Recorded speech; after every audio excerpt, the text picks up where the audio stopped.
Hey guys, today we are discussing on the concept phone announced by Oppo called oppo+x 2021. Let's continue with the video for more updates and features.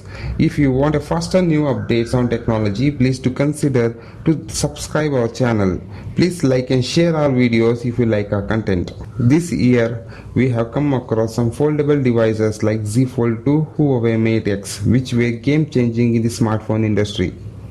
Although these phones were mechanically operated to extend the display, Oppo has crossed all limits and came up with completely new innovation in the smartphone industry with the announcement of oppo+x 2021 in Oppo Inno Day 2020 event few days back.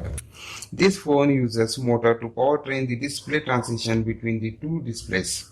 The phone comes with 6.7-inch OLED curved screen which can also be extended to 7.4-inch by a simple slide.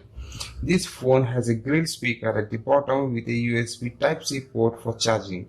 oppo+x 2021 is expected to launch in first or second quarter of 2021.